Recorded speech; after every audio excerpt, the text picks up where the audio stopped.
I need to be more than just Lee facial aesthetics. There's probably 20 Dr. Lee plastic surgeons in Orange County. So I always knew that I needed a unique way to establish myself, a unique name. Hello and welcome to Beauty and the Biz, where we talk about the business and marketing side of plastic surgery. I'm your host, Catherine Maley, author of Your Aesthetic Practice, What Your Patients Are Saying, as well as consultant to plastic surgeons to get them more patients and profits. Now, today's special guest is Dr. Raymond Lee.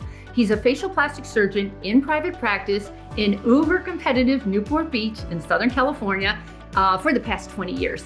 Now, he's earned his undergrad degree from Northwestern University and completed medical school at the University of Illinois College of Medicine in Chicago. He then completed a general surgery internship and an otolaryngology residency at the University of Miami Jackson Memorial Hospital, and then went on to complete an elite fellowship in facial plastic and reconstructive surgery through the AAF-PRS. Now, he's a published author, national presenter, and has been repeatedly voted Best Cosmetic Surgeon in Orange County, and that's a testament to both his expertise in patient care.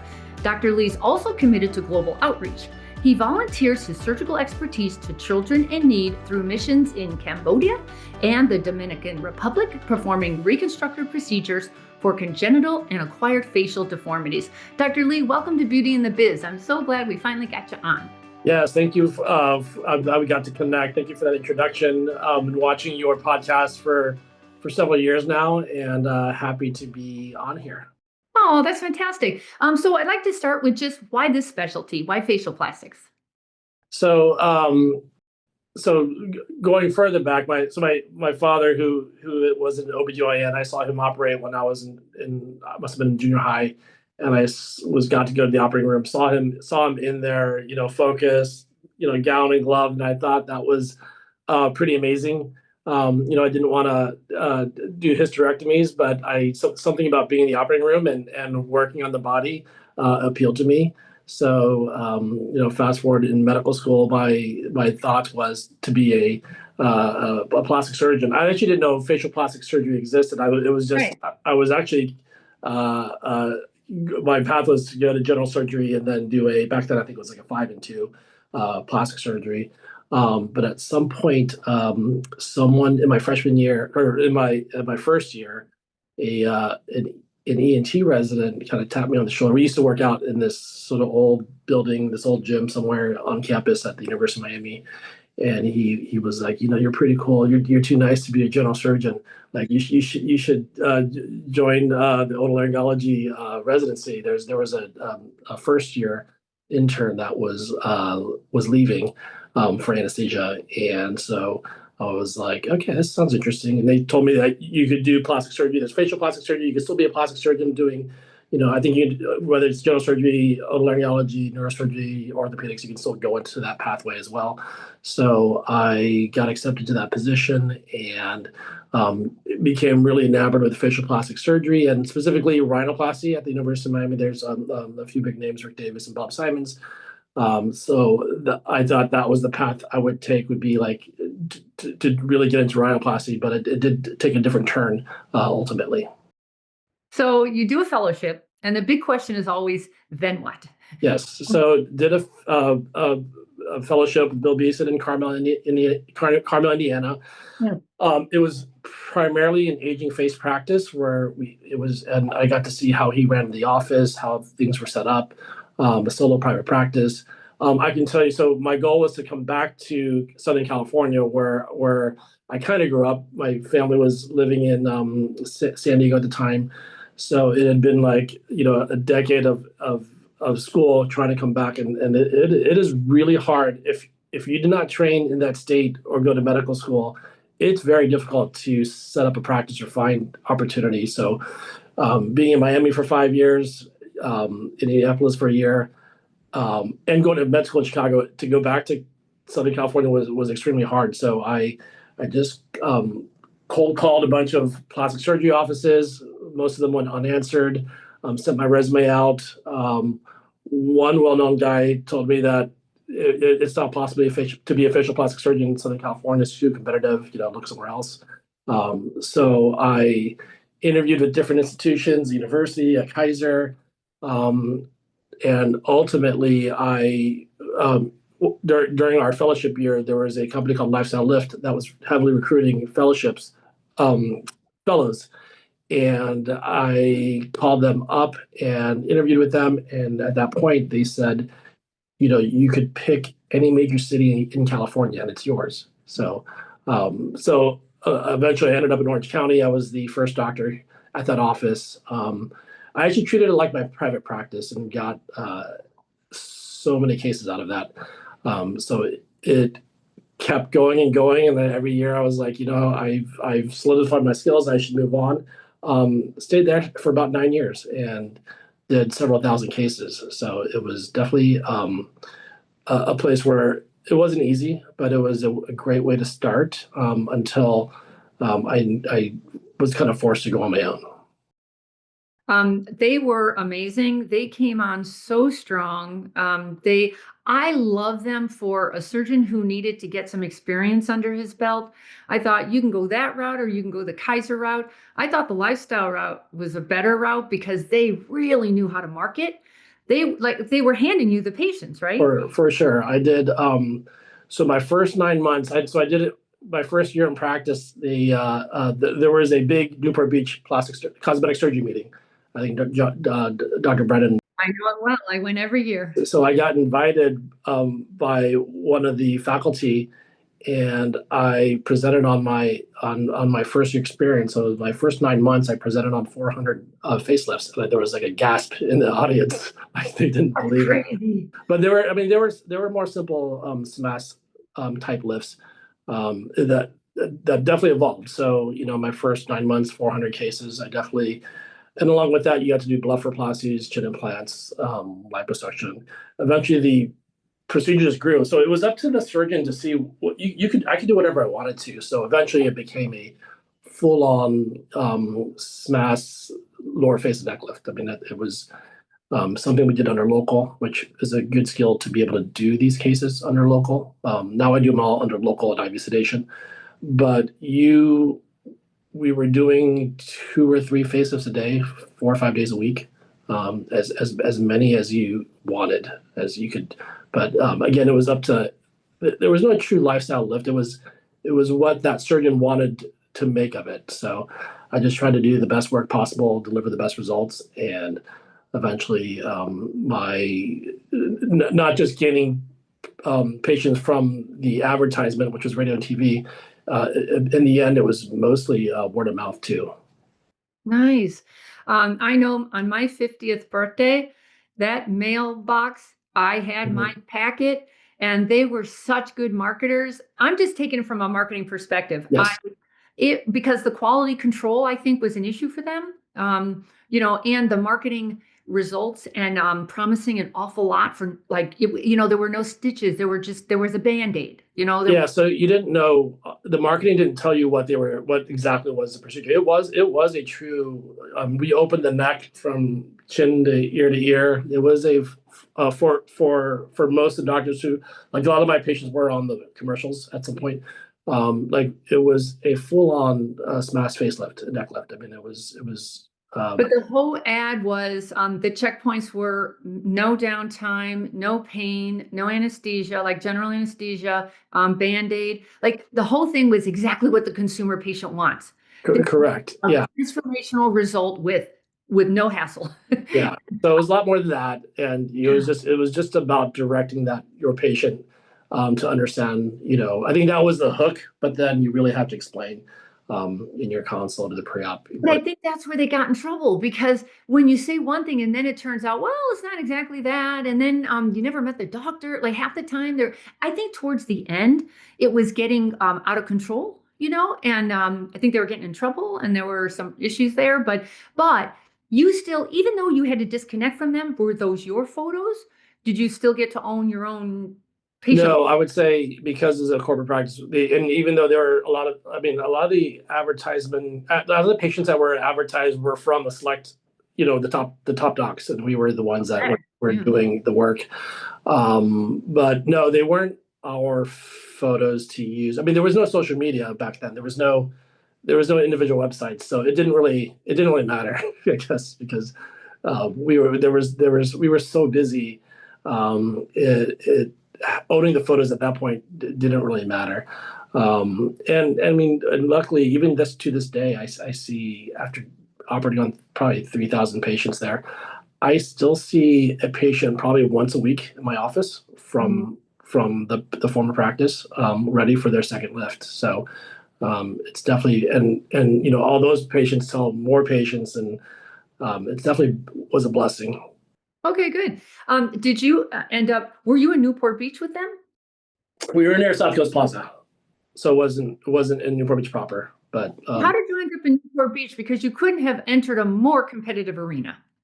yeah, so when I moved to Orange County, I lived in Newport Beach specifically for my first opportunity, and just loved it here. Like it was a nice balance of beach life, and work life, and but not crazy like LA. It was like normal people. It's The gorgeous there. landscape is just so pretty. Like everything's manicured.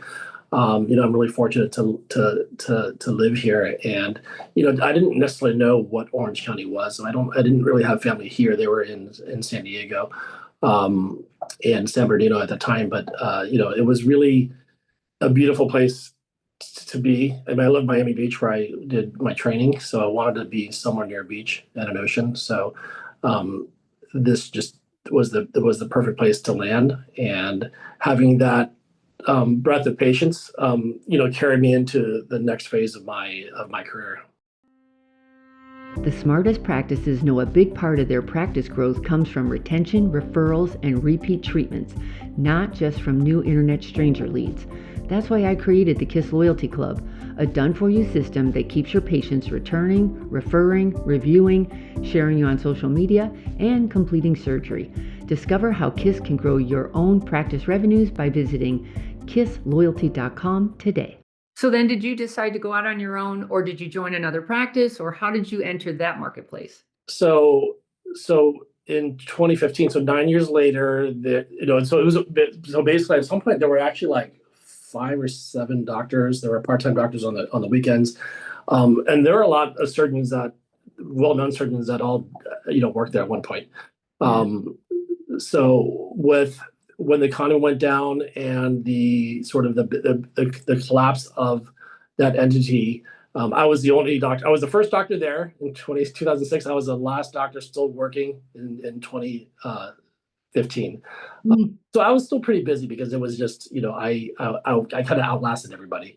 But in 2015, I was forced to find a place to work. So I ended up looking at different. So the sublease was the model that I was looking at, and I totally recommend that as a way to enter Orange County and Newport Beach. It would be so cost prohibitive to open up your own place in Newport Beach on your own, whether it's a new fellow or just someone who's moving here, because you really have to understand the environment. So I was just trying to. So I was actually probably going to join another facial plastic surgeon, but last minute I was making some phone calls, and I was trying to get a letter of recommendation from my friend Malcolm Paul, and I just called that office, and the manager at the time recognized my name, and we had met years ago for another reason. And she was like, why don't you come by the office and take a look, and sit down and look at what we have here. So I was like, why not? I have nothing to lose. So I met the team, and then I just ended up renting a room in this office, which was a great way to start. It was very cost effective. I came in paying rent. So the rent included the space, like a room, and also the office costs and some staff management. So and Where was the surgery being done? so they had their own quad ASF small IV sedation, one OR room suite right across the hallway. You were able to use that too? Yeah, so I started right away. I got pretty busy because I had a lot of patients from the previous practice. But there was a lull as I had to build a website. I mean, I didn't really know what I was doing. And someone was like, "You need a fictitious name permit," and I was like, "What is that? Like, what is it? What is this thing called a fictitious name?" So I learned just from talking to friends, other physicians that had already been out for a few years, and then was just kind of synthesizing everything, putting my website together. I was utilizing RealSelf a lot back then to market myself. In fact, it still works for me pretty well, and I'll talk about that later. But RealSelf was a way to have your own website, within that realm. And I answered like 1,000 questions my first year, and became like the top 100 person that answered questions, and then had like a picture on like in Times Square, on a billboard, with all the people that answered all those questions. So I just try to get my name out there. I literally would go to there was a my one patient was a hairdresser. I'd go to drop cards off there. So anyone that I knew, that was within the vicinity, I would just call up and call people and go visit. And eventually, and I think when you have good work too, I think that just represents itself, and you end up, it really exploded, from 2016 till now. So. And the secret to real self was getting there early, and you had, early adopter success because nobody else was there. Now, after a while, everybody piles on. What do they call it? Jumps the shark. Like it's such a great thing. I remember when it first came around, and Tom was going through the conference exhibit hall saying, "Okay, I'm starting this news website. It's going to be a consumer directory kind of thing, and I'm looking for doctors." And I thought, "What are you talking about?" It turned out to be a big thing, huh? Yeah, and it still works for me. I know for most of my colleagues, there is a dislike, doing answering the questions for them, but for me it works. I might be one of the most requested facial plastic surgeons in the nation on that website. I see patients from referrals from there weekly. Nice. So As a consumer, I tried to do it from a consumer's point of view. And this was maybe, I don't know, 10 years ago. And I put in my photos and I said, "Oh, do I need a filler or facelift? A facelift or fillers?" And I had, if I'm not mistaken, 47 responses within 22 hours or something. It was so overwhelming. Yeah. I was so like, as a patient, I thought, "Oh my God, how would I even?" And every doctor, gave me their answer, and it just felt like a big free for all. And Yeah. it was difficult for me as a. And again, this was before social media. Like, it didn't exist back then. I don't think it did, or maybe it did. I didn't know any better. But for me, that was the best platform I could utilize to. Absolutely. No, just use it. Use it early, Yeah. before everyone else piles on, Yep. Yeah. So, but you have your own place now, right? Like, where are you now? Oh, so where I subleased, I went from one room to now I have. I'm in the same place, but now I have 3 suites. Oh, no kidding. So I grew and grew and grew to the point where I had to leave. I was like, "There's no more." I had all the OR time as I grew. The other plastic surgeons that were here, they retired, or they kind of moved on, and so I took over the rent. I took over the staff salaries, and just organically just kind of grew. But then I got too big for the space. But then, just by a stroke of luck, the suite next door opened up. So I took that suite, and then I took over the surgery center because I had to have my own because I was so busy. And then so I'm in the same place, but now I have the 3 suites that I kind of. Did you have to do any renovations and deal with the permit situation? Because Southern California is not good about that. Yeah, I got lucky. So the suite looked pretty nice, when I got here, but when we opened up the walls the next week, it was like straight from the 1970s, 1980s. So I got some TIs with that, and we did that renovation that looked pretty nice. But then During COVID, we were supposed to do another big renovation in terms of the floors and the ceilings and the paint and all that. That got put on hold, but then so now we're done. We have this beautiful office, beautiful renovation. Whenever you're here, I'd love for you to see it. Yeah, I saw a bit online. It looks gorgeous. Yeah, so we have this beautiful space. So part of it's also from my I redid a house here in Orange County, and I actually hired my own interior designer to help with this space too, because the choices are overwhelming. The wallpaper here, the color here, what the frame should look like. So it's a lot of putting together a lot of things that we don't have time for. Okay. so I'm here. So I'm here to stay. And funny that there was the suite again opened up, so there was more room to take, and I was so tempted to take it because these suites don't come up very often. So I got down to talking to the landlord we were going back and forth for 3 or 4 months.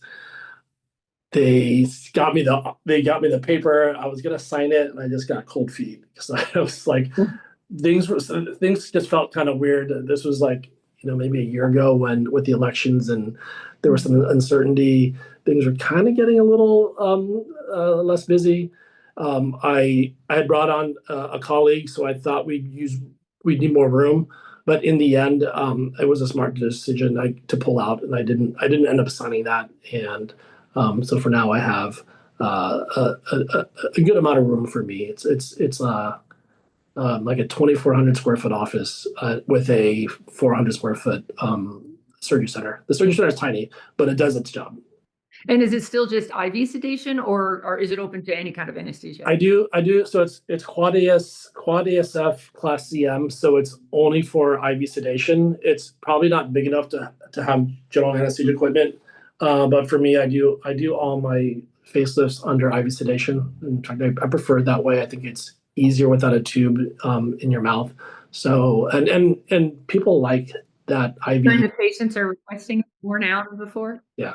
So, and I do believe a long surgery under general anesthesia. I mean, it is, you're in a sort of a fog. You're in a brain fog. You have the post-op nausea, vomiting. I think doing it under IV sedation, I'm a little bit faster at it. I think I can get my patients recovered quicker, mentally and physically, because I'm not doing general and doing this a little bit faster. Yeah, no, as a patient, I've had both, and I'll take IV sedation any day. I feel like I got run over by a Mack truck with general, and I easily from it. And you are sicker than a dog. I just get so nauseous. And I thought, wow, this IV sedation works for me. So I think you'll keep hearing more about it. I think the more patients understand the difference. Yeah, absolutely. Absolutely. I think it's not easy to do, but because I started doing awake facelifts under local, it really was a natural way to get into IV sedation and market my skills that way. And then just by good timing, that surgery center was available for me to use and buy out. So are you still the only revenue generator, or what's your staff made up of? So I have myself, a PA injector, and an esthetician. So it's a three of us right now. And I do have, I do also have the colleague that I brought in 2 years ago. She actually, I still have her as an independent contractor. We'll do cases together, or she may even use the surgery center here. I also have, I don't think this is on the website, I also have an oculoplastic surgeon that comes here. He was actually here today. So I have some different providers.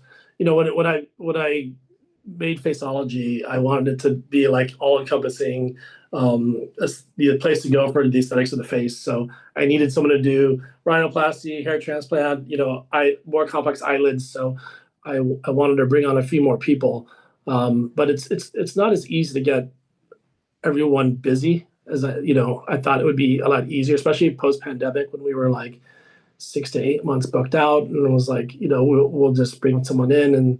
That's a faint memory.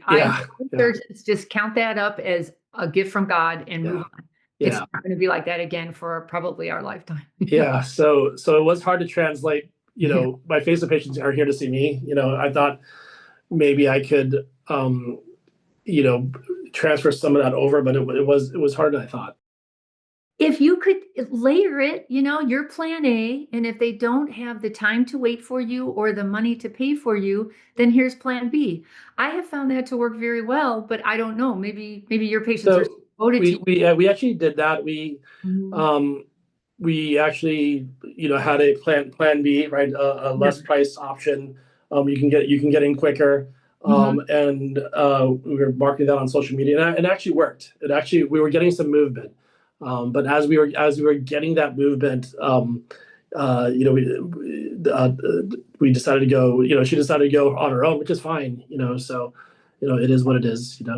Yeah. Any tips on staff hiring or firing or motivating? Because would you say that's the biggest challenge you have, or is there? Yeah, that's absolutely. I think that's listening to all these podcasts. The biggest challenge is finding the right people, retaining the right people, and Any tips on that? yeah. So it's hard to find. I think I've been lucky. I just been through word of mouth and been introduced to the right person. I think just being in general a physician who's busy, and I think I'm a nice person. I think I'm easy to get along with. So we attract like people. So I've been fortunate to have a wonderful manager, Vanessa, who I met through word of mouth. Again, like a lot of people I meet in my life have been through word of mouth. Like it's you meet someone a long time ago in your past history that somehow you navigate to these different people. I think having a talented manager, I don't micromanage. I'm actually not very involved in the business of my practice. So I was hoping I could answer all the right questions. Sometimes I need her to help me, answer these questions. But I think it starts from the top. I think hiring that right manager is super important, and then they'll get the right talent. But it's not always a success, especially the I've been lucky. My patient care coordinator has been here with me for 4 years. My manager now, 4 or 5 years. My lead MA, she's been with me for 5 or 6 years, and I've had 2 techs in my in my career here, and so I've been in private practice for 10 years, and they've been with me for 4 or 5 years as well.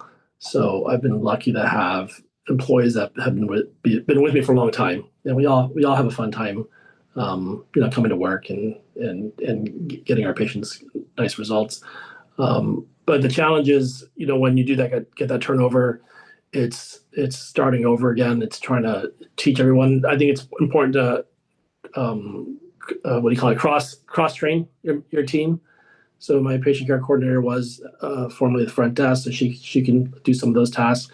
Even my manager, at some point, she started early in her career as a surgical tech. So like if push comes to shove, and we need someone to get down and dirty, she'll put on some scrubs too and help out. That's unusual to have both those skill sets. Yeah, so I think it's important. I think so to be able to cross train, cover the phones, and have honest, smart people working for you. Obviously, you have to pay them well and be nice to them. Is one of the most important things. But again, a lot of the people that work here are people from someone from the past, someone who knows someone who recruited someone from somewhere. So I think that's important. I'm curious why a PA and not an RN or someone, because you pay extra for a PA versus an RN, let's say, for injecting. Is there some reason you went with that? Yeah, so for a physician assistant, there's more autonomy. I don't have to sign the charts. I don't have to do the good faith exam. If there was an RN here, I'd have to either do the good faith exam myself or delegate that to maybe an online company. I think they have those. But I think a PA can work autonomously with little direction. So that's actually a really big pearl. I never knew that, and I've been doing this for a long time. Yeah, that's a really good point. If you have a PA and she can be more autonomous and you're out of it, that's interesting. Yeah, okay. Makes sense. Yeah, so I don't do any injectables. I do Botox, but I gave up the injectables. I was just, I don't really enjoy it, to be honest. Like to fill lips, I don't get that satisfaction as I do from doing surgery.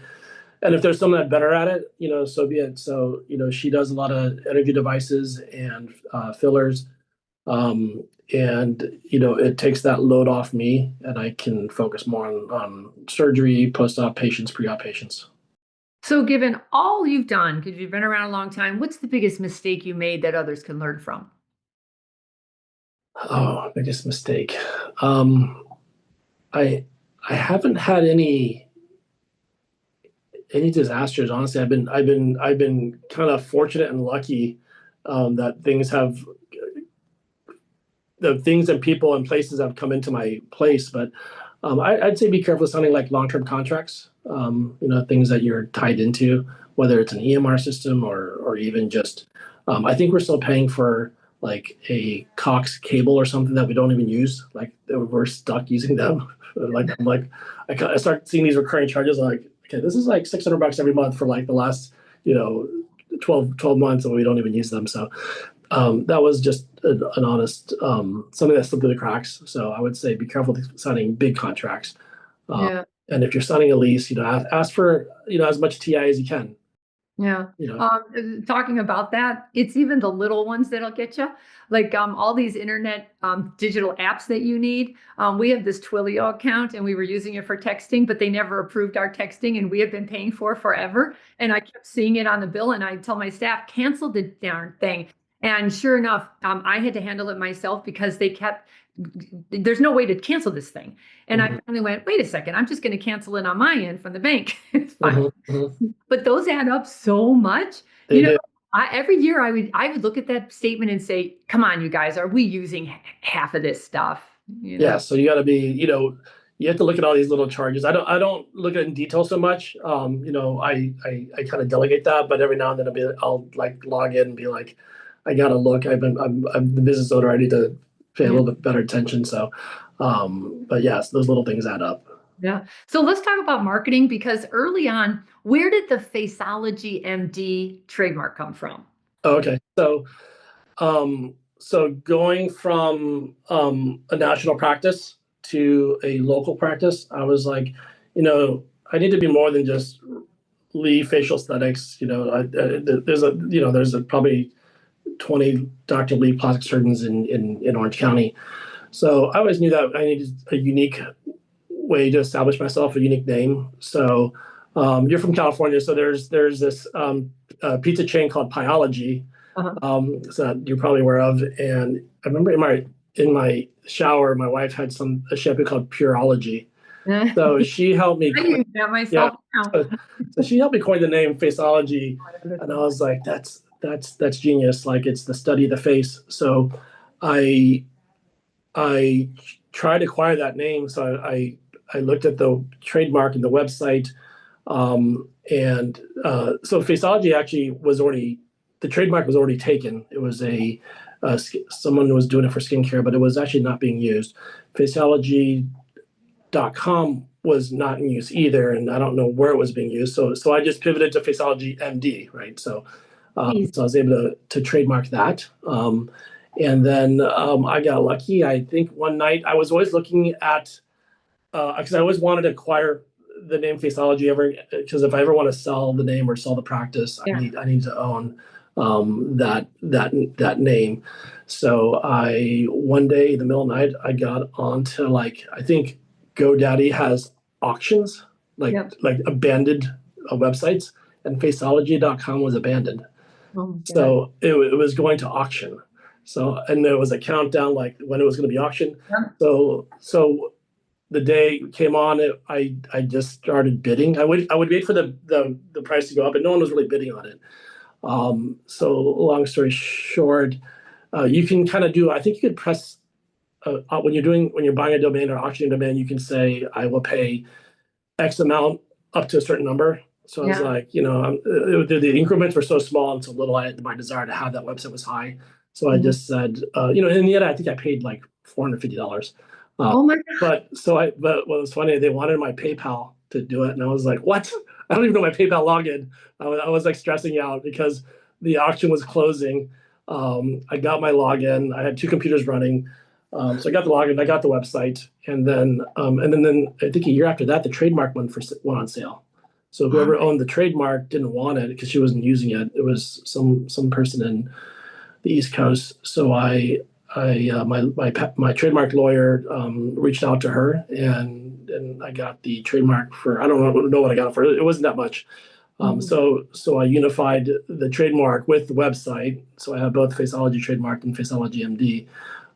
So that became the practice. And I think it actually has helped people to find me, because it's an easy way to remember practice, and it kind of it lends itself, that description lends itself to like a facial plastic surgeon, or skincare. So Now, most surgeons would be afraid to narrow themselves that much.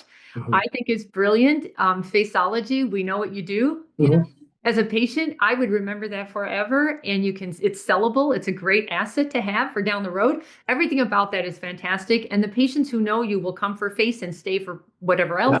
So good, kudos for you on that. Are you a deep plane guy? Yes, for sure. So I've done every single type. I went from SMAS plication to SMASectomies to a hybrid deep plane SMAS. Now I do a preservation deep plane facelift. I spent some time. I took NIAC's course out in St. Louis, and was able to watch some of the big names operate on cadavers and talk. And it's I would say that's been a big change in my results and what I do. I think there's small tweaks every year. Every few years is a big tweak, and I would say the deep plane lift plus the preservation deep plane lift has really elevated the results. Well, the secret to that is, can you explain it to a prospective patient? Because you know, and I know how amazing that how the nuances of all of that. It takes years of dedication and studying and practicing with the big guys, the boys who have been there, but it's just, how do you explain that? And all you can explain it in is your result for sure. But why? Because patients can't see that expertise. And I just think that's your biggest challenge, letting them know how up above and beyond you have gone than the norm. Yes, I think so. I think it's easy when they see the before and after results. So they find a patient that they can identify with, looks like them, their race, their age, and they see those results. And I think patients are getting smarter and smarter. They've done a lot of research, and before no one was actually using that word deep plane, and a lot of patients kind of understand it. So we spent some time in the consult talking about it, but they just want to hear that you do a deep plane lift, and I think they're just.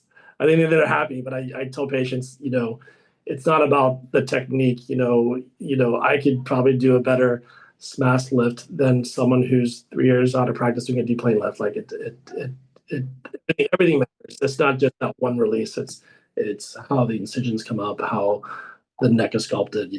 There's a lot more to it than a deep plane, but definitely that's been a game changer in the practice. I love when you can show off your scars, and you can show off 3 years down the road, 5 years down the road, 10 years down the road. Like, just does it keep up? Because especially if you're charging a lot, and in your area you are, the only way I can make sense of that is to divide it. Well, if it lasts me 10 years, I divide it by that, then it's not so bad. But because those are big numbers that we get. Yeah, no, for sure. I think it definitely has helped that everything, online and social media, everyone's talking about this deep plane lift. Yeah. I wasn't, I just felt like you just had to do the right lift for the right person. Right. But I do feel strongly now that it's hard. It would be hard to go back to a lighter lift. Right. So, how do you explain a facelift to a patient? So, are you drawing? Are you just doing the old cotton swab kind of thing? Are you doing computer imaging? How are you explaining the expectations for that? So, I think there's very little computer imaging with facelifting. So, I'm in my consult room. I have a big mirror there. We just turn towards the mirror, and I kind of show them, like I did in fellowship, what changes we can do, and the patients accept that. I'll just trace out the incision with my finger in front of a big mirror. But it doesn't get too fancy. There's not a lot of technology. It's just showing them straight on, and telling them your experience.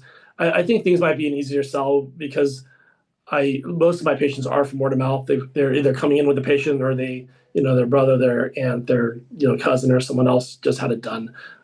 So it might make my job easier because I have to do less sort of detailed explanation for what I do. Oh, the stats show over and over again, an internet stranger patient, your conversion rate can be 5 to 20%. A word of mouth patient jumps from 70 to 95%.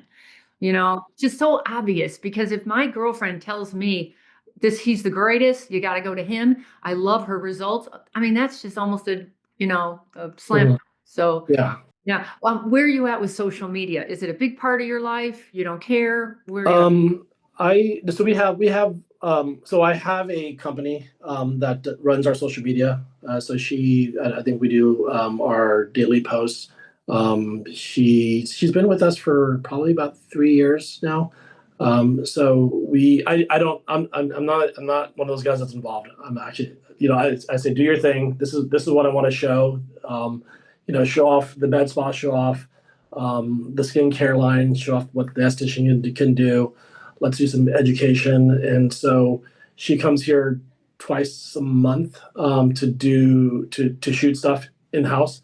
Some of the stuff we'll still shoot in house on our own, but she'll come in twice a month, and we'll do more things, the patient education, maybe a patient reveal. But I kind of I give them a lot of liberty in terms of what we want to do with social media. I think it's you have to have it, especially Instagram. I think that's where most of our patients are learning about what we do, and it makes a difference. Like, we had one small sort of thread blurb, where we just had a statement about, if you're getting a facelift, you most likely need a blepharoplasty, and patients would come in like, I saw that statement that you made. Can we do a blepharoplasty? And so 3 patients we've done blephs because I didn't bring it up at the time. I just kind of go the direction the patient wants to go. It might have been just the facelift, but then later in the pre-op, they'll bring that up.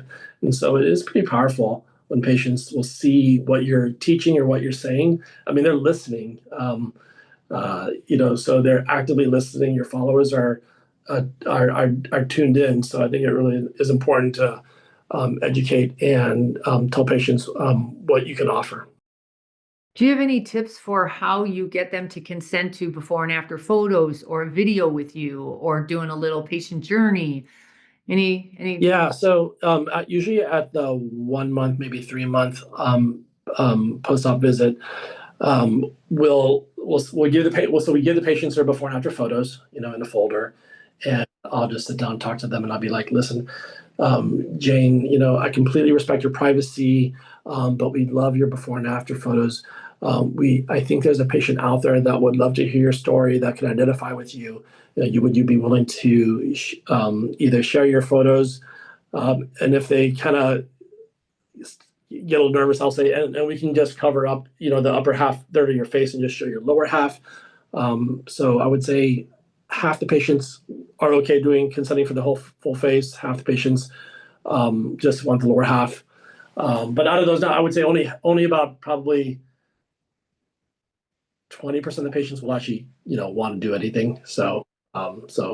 But I think we just have to ask nicely, and You're asking, right? I'm asking. My MAs will also get a feel for the patient, and they might pre-ask, or they might mention something that, you look great. Dr. Lee might ask you, to use your photos, so they'll kind of like, help prompt it and then I'll go in and ask them formally. If you want my 2 cents, I say start that conversation very early, not you, but the MA or the person doing the photos down the road. Dr. Lee would love to use your photos if you agree to that. I just want to plant the seed early on. Mm-hmm. We're not going to talk about it anymore for right now. Then we're going to have a great journey. And then we're going to talk about, we've got to get you back in, get your photos taken. And then for you to ask, you will get such a better, I love what you said, by the way, whatever you just said there. If you just handed them their photos and you said that thing where you give them a compliment and say, another patient would love to, see that your story too. Would you mind? I just think that works so well. Yeah. So they want to feel, I think the patients, I mean, social media is so common now. I think it's they don't mind showing themselves off. I think it's not it's not out of the ordinary to do that anymore. So Well, that's the only great thing about social media. Frankly, it's probably going to take us all down, but because I don't think it's good socially for us, um, mm, it's so good for the stigma yeah, because you can't say nobody does when everyone's on showing everything in their life. So we can't have it both ways. So I think that's helped a lot, just yeah, your gallery. yeah. The prospective patients love hearing the stories and seeing the before and afters. Yeah. It really is helpful to have patients on your platform to be able to share that. Yeah. So give me a crazy patient or staff story you care to share. Okay, so this might be a little gross, but You can take it. so I do a lot of or did do a lot of awake facelifts, awake neck lifts.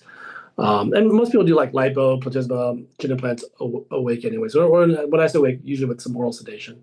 Mhm. But I had a patient. This is a few years ago. It was actually a scrub tech's family member. So we were doing a lift. I finished the lipo platysmoplasty, and she had to use the bathroom. I was like, "Don't worry, we have the bedpans and urinals." And it was like, "Oh, not that." So we had to. She had to use the bathroom for real. So we were Oh, like, wait, time out. We're gonna. She was all injected, sterile gown and everything, or had the sterile drapes. So we kind of wrapped her head like so she couldn't see herself that well. And I said, "Do not look in the mirror. Do your do yeah. your thing." And we had to reprep and everything. So I think that the surgical tech was horrified that she had her family member do that, but Okay, that's gross. Yeah, you're right. Gross. Yeah. but all went well.